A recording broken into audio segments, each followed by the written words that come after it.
Mardi 3 décembre 2019, bienvenue aux informations de la mi-journée. Le chef de l'État a pris part ce lundi à Dakar à la conférence internationale sur le développement durable et la dette soutenable en Afrique. À cette occasion, Patrice Talon a plaidé auprès de la directrice générale du FMI pour une bonne perception du risque en Afrique. Vous suivrez dans un instant son allocution. Théophania, la maison africaine de la paix, c'est le lieu où repose l'âme de Albert Tévoïdré depuis son inhumation le samedi 23 novembre 2019. Moins de 2 semaines après, quelle est l'ambiance en ce haut lieu de syncrétisme religieux? Vous en saurez davantage dans cette édition. Et puis, la naissance des jumeaux en Afrique est un événement plein de sens. Considérés comme des enfants fétiches, des rites sont faits afin de pallier à d'éventuelles conséquences liées à leur naissance. Nous levons un coin de voile sur le culte des jumeaux au Bénin dans ce journal. Voilà pour le sommaire.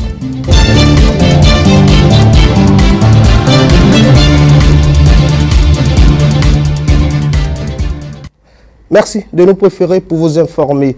Le président Patrice Talon est depuis hier 2 décembre 2019 à Dakar où il prend part à la session extraordinaire de la conférence des chefs d'État et de gouvernement de l'Union économique et monétaire ouest-africaine.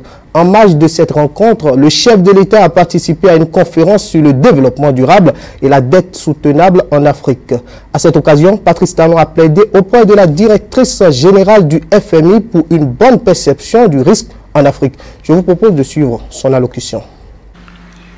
En ce qui concerne la mauvaise perception du risque, nous sommes malheureusement tributaires dans les emprunts que nous faisons sur le marché de la perception même des institutions de référence. Je voudrais m'adresser un peu à la directrice du Fonds monétaire international pour lui dire que nous faisons de l'exhortation pour une bonne perception de risque en Afrique, mais les institutions multilatérales ne nous aident pas dans ce domaine et font seulement des discours. Et je vais donner un malheureux exemple, c'est celui de l'OCDE qui, sur une échelle de 0 à 7 dans l'appréciation du risque, classe la plupart des pays de la sous-région africaine en degré 6, je crois. Il n'y a que tout récemment, en octobre, là, que le Sénégal a été un peu mieux classé et passé à 5. Mais le Sénégal est un pays qui connaît une stabilité politique depuis les indépendances, qui honore ses engagements, et moi je ne vois pas pourquoi, s'il faut reclasser les gens ces derniers temps, le Sénégal serait maintenu à 5. Le Bénin est à 6. Le Bénin, je crois le Togo, la Côte d'Ivoire sont à 6 sur l'échelle de risque par l'OCDE. Et cela engendre automatiquement une fixation des risques, de la prime de risque de 12 points. Le Bénin est allé sur le marché financier il n'y a pas longtemps, un eurobond. Nous avons fait quelque chose que nous avons trouvé extraordinaire. Nous sommes sortis à environ à 5%. Mais théoriquement, aujourd'hui, nous devrions être capables d'emprunter à 1%. Et si cette caricature que le marché a et qui est renforcée par des institutions aussi importantes, si ce n'était pas le cas, la France va sur le marché aux environs de 1%, nous pourrions être aussi à 2 ou à 3, mais pas à 5, pas à 6, pas à 7%. Aujourd'hui, le taux de l'argent sur le marché bancaire est négatif. L'argent est disponible en excès. Et nous sommes théoriquement en mesure de mobiliser cet argent à sa valeur réelle de loyer s'il n'y avait pas une si mauvaise perception du risque. Deuxièmement, cette perception engendre également un autre fait, c'est qu'on ne peut pas emprunter à long terme. Aujourd'hui, le maximum qu'on peut obtenir, c'est 10-12 ans, avec peut-être 3 ans différés de construction. Et dans les meilleurs des cas, nous sortons à 15 ans. Comment vous voulez financer une centrale hydroélectrique avec un emprunt à 15 ans maximum? Vous ne pouvez pas financer les infrastructures de transport, de distribution d'énergie avec un crédit à 6 ou 7% à 15 ans. Le kilowattheure qui sera produit sera incompatible avec l'exigence de compétitivité qu'exigent les industries. Vous voulez développer l'industrie en Côte d'Ivoire, au Bénin, au Burkina, au Niger, vous allez avoir un taux d'électricité qui est 2 fois celui qu'on a en Chine. 3 fois, même pas 2 fois, 3 fois le taux du kilowattheure en Asie. Et ça, une bonne partie, sinon l'essentiel de ce travers est lié à cette mauvaise perception qui fait qu'on ne peut pas avoir de crédit long, les taux sont élevés et les investisseurs privés, quand ils viennent investir dans nos régions, demandent un rendement de 40%, 30%, alors que dans le monde aujourd'hui, les rendements de l'argent en investissement sont de 8%. Quand on a 10% dans le monde, c'est le jackpot. En Afrique, on demande d'avoir 30%, 40% de rendement. Ce sont autant d'éléments qui font que nous avons du mal à nous endetter alors que l'argent existe et la dette est devenue le seul moyen, le principal moyen de financer le développement parce que l'aide de développement n'existe plus. Tout à l'heure, le président Ouattara a parlé des crédits concessionnels. Mais le marché privé aujourd'hui est capable de faire du crédit concessionnel. Puisque nous pouvons avoir du crédit à 1%, nous pouvons avoir du crédit à 30 ans. Il n'y a que la partie don qui n'existe pas dans le crédit privé. Donc, aujourd'hui, c'est vrai, nous avons le malheur de nous réveiller trop tard dans un monde où la plupart des pays ont fini de construire les infrastructures de survie. L'eau, l'électricité ne sont plus des questions qu'on se pose en Europe. Aujourd'hui, nous, boire de l'eau est quelque chose qui paraît mystérieux, sinon pas mystérieux, paraît magique pour que toutes nos populations aient de l'eau potable. C'est le genre d'investissement que les autres ont eu à réaliser depuis le temps passé où le monde n'était pas ce qu'il est aujourd'hui. Nous sommes aujourd'hui confrontés à cela. Mais nous avons un autre avantage. Nous sommes dans un monde aujourd'hui où l'argent existe en abondance et en excès. Il faudrait que les institutions de référence notamment n'aggravent pas la mauvaise perception du risque d'investissement dans la sous-région, tout au moins. Sinon, l'idéal serait qu'elles soient capables d'inventer de nouveaux instruments pour accompagner les besoins de financement auxquels nous sommes confrontés. Il y a également un autre aspect que je voudrais aborder rapidement, ce sont les critères de convergence. Aujourd'hui, nous avons adopté cela aussi au sein de l'UMOA, qu'il ne faut pas que le déficit public dépasse 3% du PIB, il ne faut pas que la dette cumulée dépasse 70% du total du PIB, mais en réalité, ces critères ne peuvent pas nous permettre de nous développer, ce n'est pas possible. Si la France estime que limiter ce grand pays à 3% de déficit par rapport au PIB est quelque chose qui ne facilite pas le maintien du développement de la France, comment un tel taux de déficit peut nous permettre de nous développer, nous qui avons tout à construire? Donc, je voudrais prier le président Ouattara, qui est le président des 6 de l'UMOA, que les réflexions s'engagent au sein de notre institution pour réviser même ces critères différents et avoir la bénédiction du FMI, la bénédiction de la Banque mondiale, pour que nous puissions avoir ces choses-là. Nous pouvons, chers amis, avoir un déficit public supérieur à 3% et avoir de la dette soutenable. Le président Macky Sall a parlé tout à l'heure de l'investissement possible en equity, en capital, pour une exploitation gazière ou pétrolière, et a dit, mais il faut beaucoup d'argent pour être au capital, pour ne pas se contenter que de la portion congrue des royalties.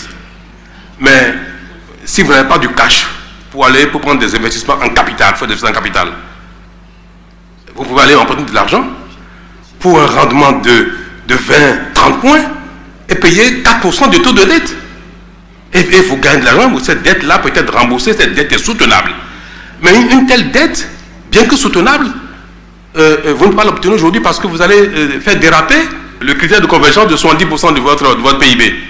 Et aujourd'hui, moi j'ai constaté malheureusement ces dernières années où nous avons beaucoup de spectacles avec le FMI, que le FMI refuse d'apprécier, d'examiner la qualité de la dette, c'est-à-dire la qualité de l'investissement que la dette veut financer. Parce qu'on peut faire un investissement qui est tellement rentable que ça génère de la richesse, des revenus sur le long terme. Alors, quand vous voulez mobiliser une telle dette et que ça génère un dérapage des critères de convergence, le FMI me dit non, moi je ne sais pas apprécier une qualité de dette. Je ne sais pas voir si une dette permet de gagner de l'argent sur 10, 20, 30, 40 ans et quel est le niveau de ressources que ça peut engendrer. Ça, c'est l'affaire de la Banque mondiale. Vous avez la Banque mondiale, elle vous dit, moi, mon rôle n'est pas d'apprécier la soutenabilité de la dette. Je ne sais pas, c'est pas dans mon rôle. Eh bien, du coup, nous sommes dans l'impasse. Celui qui a le pouvoir d'apprécier la soutenabilité de la dette, sa viabilité, dit ce genre de calcul de qualité, je ne sais pas le faire, ce n'est pas dans mon rôle. Celui qui sait le faire dit ce n'est pas mon rôle d'analyser la dette. Alors, nous sommes dans l'impasse, donc on nous empêche, même quand l'opportunité de financer un projet viable, intéressant, créateur de richesse existe, nous sommes bloqués. Ce sont des choses qui, aujourd'hui, exigent de nous tous, notamment des institutions, qu'il y ait une refonte de la réflexion et des modèles d'analyse, non seulement de la viabilité de la dette, de la soutenabilité, et également des critères de convergence. Je voudrais, prenant tout le monde à témoin, prier les institutions comme FEBI, comme l'OCDE, à évoluer un peu donc dans l'analyse de ces critères-là et nous permettre d'aller sur le marché privé pour nous développer. Merci. C'était donc l'allocution du chef de l'État à la conférence internationale de Dakar sur le développement durable et la gestion de la dette publique. De Dakar, allons à Porto Novo pour dire que le ministre de l'eau et des mines et celui des sports étaient au Parlement ce lundi. Ils ont planché sur le budget de leurs départements respectifs.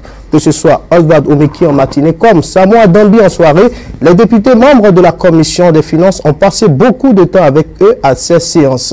Et pour cause, les préoccupations des députés à mieux comprendre les budgets. Suivez ce qu'ont confié les ministres à leur sortie. Pour l'année 2020, le budget du ministère s'élève à 49 milliards contre 60 milliards l'année dernière. On va trouver qu'il y a une baisse. Ça a été la préoccupation des députés à l'Assemblée nationale. Mais dites-vous que cette baisse, en fait, n'est qu'apparente.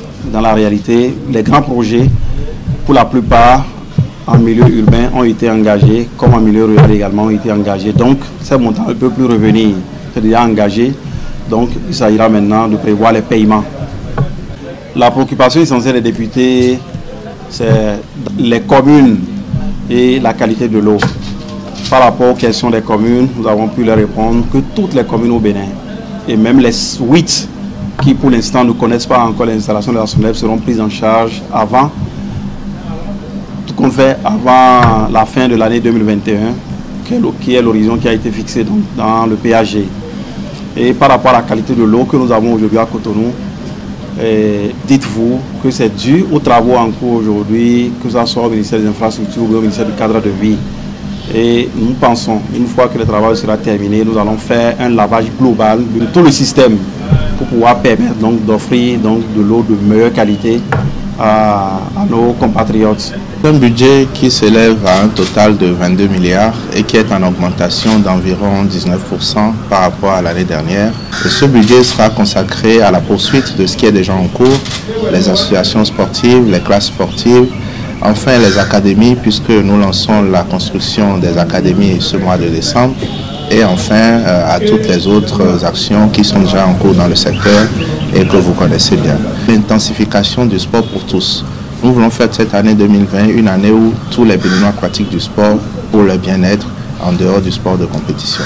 Ce sera également l'année des sociétés sportives, c'est-à-dire qu'à partir des saisons qui vont venir dans l'ensemble des disciplines, toutes les fédérations auront l'obligation de faire en sorte que les clubs qui participent au championnat soient des sociétés sportives appartenant donc à des personnes physiques ou morales.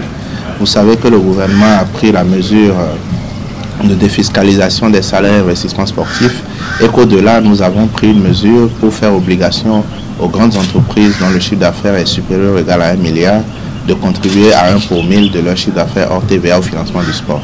Et donc, la mise en œuvre de tout ceci va s'intensifier au cours de l'année 2020. Et enfin, 2020 sera également une année de grande compétition pour l'ensemble des fédérations, vous le savez, mais aussi et surtout pour la fédération de foot. Nous avons les éliminatoires CAN Coupe du Monde sur lesquels nous comptons vraiment nous concentrer pour offrir le meilleur à notre pays. L'opération de prise en charge des malades mentaux errants dans la ville de Cotonou est entrée dans sa phase active. exhaustive la semaine dernière. Après le repérage et le ratissage fait jeudi, le Fonds d'appui à la solidarité nationale a répété le même exercice le vendredi 29 novembre 2019. Ces personnes vulnérables auront désormais droit à des soins appropriés, voire des cures de désintoxication pour certains. Et tout ceci dans un cadre sain. Stélia Padono pour le reportage. Les cadres du Fonds d'appui à la solidarité nationale du ministère des Affaires sociales, accompagnés des forces de l'ordre, ont sillonné Cotonou pour forcer les malades mentaux à quitter les artères de la ville. Ils sont récupérés pour être pris en charge par le ministère des Affaires sociales et de la microfinance. Lorsque nous avons fini la première journée du compte rendu fait à Madame le ministre des Affaires sociales et de la microfinance et des informations qui lui sont parvenues, elle nous a donné des instructions à l'effet de poursuivre l'activité.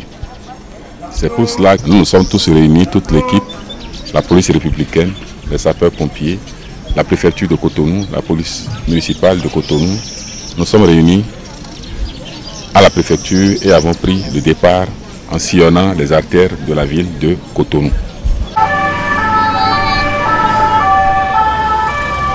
Les malades mentaux ont été tous conduits au centre Camille de Tokan et à l'hôpital Sainte-Camille d'Avrancourt. Ils bénéficieront de soins adéquats afin de retrouver leur meilleure forme. Avec les premières interceptions, nous avons conduit un groupe de patients au centre Sainte-Camille de Tokan et le second groupe de patients est donc actuellement à l'hôpital Sainte-Camille d'Avrancourt. Le traitement psychiatrique et les traitements sanitaires sont en même temps pris en charge. Et toute l'équipe au niveau du centre est mobilisée et a réservé un accueil vraiment très chaleureux, un accueil humanitaire aux patients. Et nous croyons très fortement qu'avec ce qui est en train d'être fait, les patients pourront rapidement retrouver leur état de santé et tel que ça a été prévu, pourront, n'est-ce pas, être réinsérés dans le tissu familial ou être réinsérés dans leur vie professionnelle. L'opération de prise en charge des malades mentaux témoigne de l'attachement du gouvernement à tous les fils du Bénin. Ces personnes souffrant d'un déséquilibre mental, bénéficiaires de la phase expérimentale, pourront retrouver dans les tout prochains jours leurs proches et reprendre leur vie. La certitude que les carrefours et places publiques de la ville de Cotonou n'abriteront plus de malades mentaux. Le VIH-Sida est une maladie qui touche l'être humain dans son corps et au niveau psychologique. Dans sa prévention et son traitement, l'accompagnement d'un psychologue reste indispensable.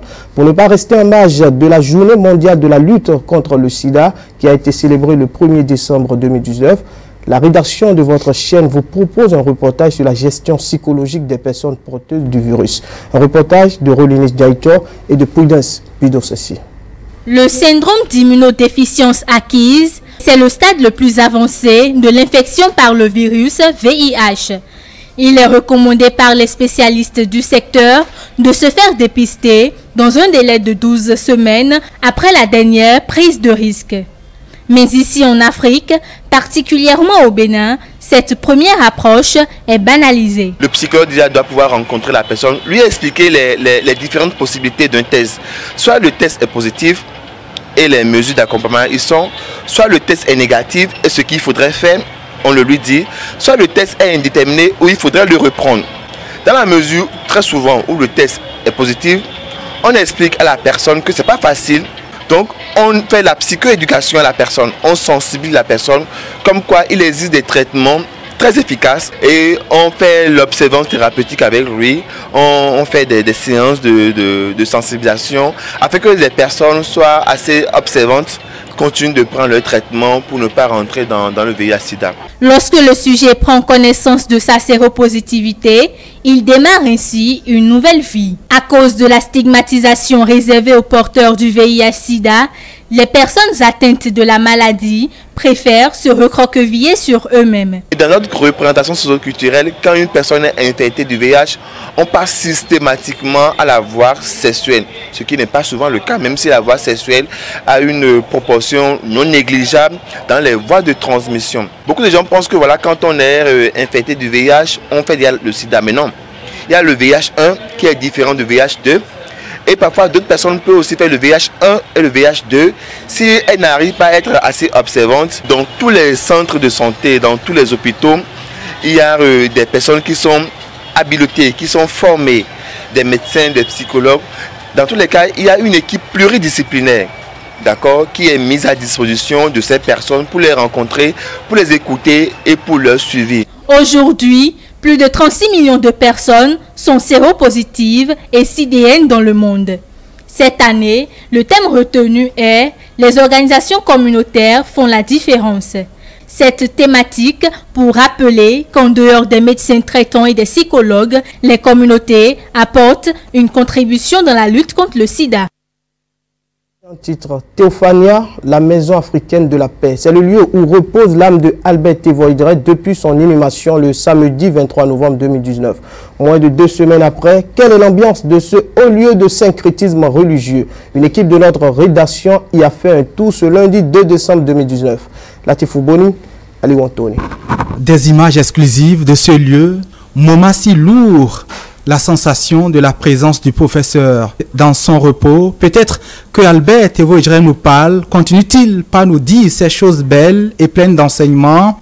Difficile de le dire, mais sa présence et le poids de son aura sont réels dans la chapelle de Théophania. Cette maison, un sanctuaire, juste en face de la chapelle est toujours en chantier mais déjà opérationnel, la mosquée. Un peu plus loin, un temple pour religion endogène, là encore, toujours en chantier.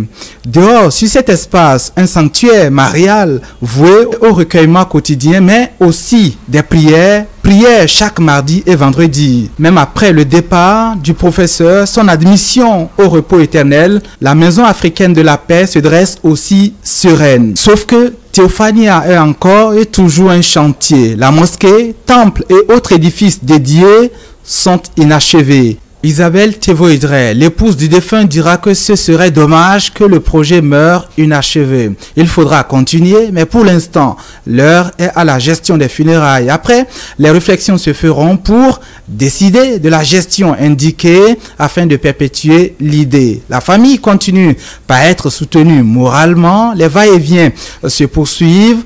Des recueillements avec ce dimanche l'arrivée dans cette enceinte de Maître Adrien Ngwedi, absent du territoire national pour des raisons de santé au moment du décès. L'ancien président du Parlement est venu présenter ses condoléances à Isabelle et à toute la famille Tevoidret.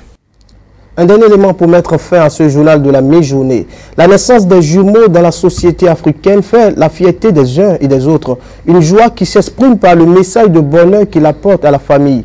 Selon certaines traditions, des rites sont faits afin de pallier à d'éventuelles conséquences liées à leur naissance, justement parce que considérés comme des enfants fétiches. Découvrons le culte des jumeaux à travers ce reportage de Antonia Dossa. 2 ou plusieurs enfants nés du même ventre le même jour sont des jumeaux. Appelés Roro enfants, Venanvi en Mina et Ibeji en Yoruba, l'arrivée des jumeaux dans une famille procure joie. Que ce soit dans l'une ou l'autre des langues suscitées, l'appellation des jumeaux revêt un sens précis. Et quand on dit Roro, l'initié doit chercher à savoir ce que c'est que Ro. Pourquoi on dit Ro et pourquoi on dit Ro. Ro ou Aro, c'est la couleur primordiale, la couleur initiatique du départ qui aurait engendré toutes les couleurs dans le cadre de la connaissance de la vie. Beaucoup pensent que le noir est la couleur du départ, oui. Mais lorsque ce noir est travaillé, à la fin, ce noir devient violet et cette couleur violette deviendra la couleur de l'unité. Et lorsqu'on parle de l'unité, on parle de la puissance. Certains diront tout simplement l'union fait la force. C'est pour cela, lorsqu'on parle de Roro, les jumeaux, c'est la double sphère électromagnétique qui engendre toutes les forces. Et chez nous, dans le panthéon Wibadja, les jumeaux sont appelés les dieux de l'intelligence. Aussi aimables que redoutables, les jumeaux sont dotés d'une force spirituelle et leur naissance constitue un signe, un message. Toujours pour un message donné. Soit dans la maison, il y a de la pagaille, la femme ne respecte plus l'homme, l'homme ne respecte la femme, les deux ne tiennent plus compte des enfants, ceci et cela. Tout ce qui peut être bizarre dans une famille, les jumeaux vont venir pour intimer l'ordre, pour diriger la famille, pour désormais dire comment les choses doivent fonctionner. Et non seulement, il peut venir enrichir même la famille. Il dit, les jumeaux disent, Roho, anando dokunu to, bokono donodo yame. Selon les us et coutumes, la naissance des jumeaux impose aux parents des rituels particuliers en raison du fait qu'ils sont considérés comme des demi-dieux. Il en est de même lorsque l'un ou les jumeaux décèdent. Quand tu mets un jumeau au monde, il y a des cérémonies à faire à ces enfants pour qu'ils puissent vivre longtemps. Et quand tu arrives à mettre deux jumeaux au monde et qu'un retourne le même jour, il y a aussi des cérémonies à faire. Dans le cas contraire, à l'avenir, vous aurez de problèmes, de sérieux problèmes même. Non seulement vous avez fait des jumeaux, et les jumeaux sont allés dans la forêt, là vous savez que vous avez quelque chose à représenter, parce qu'à un moment donné, ils vont commencer par vous mélanger la vie. Nombreuses sont ces personnes qui accordent une importance à la représentation de leurs enfants ou frères jumeaux. Ainsi, ces statuettes qui cohabitent avec les humains bénéficient de la même considération que... Les jumeaux qui sont représentés, on les considère toujours qu'ils sont toujours vivants avec nous. Ils sont vivants avec nous. Tu dois te laver, tu dois les amener à la douche. Ils vont se laver aussi. Tu veux manger, ils mangent avec toi. Tu veux sortir, ils sortent avec toi, c'est ça. On les considère comme des êtres vivants parmi nous. Les jumeaux sont puissants. Quand ils sont près de vous et vous faites toutes leurs cérémonies, on s'en sort bien dans la vie. En dépit de la modernisation, certaines pratiques comme le culte des jumeaux résistent au temps.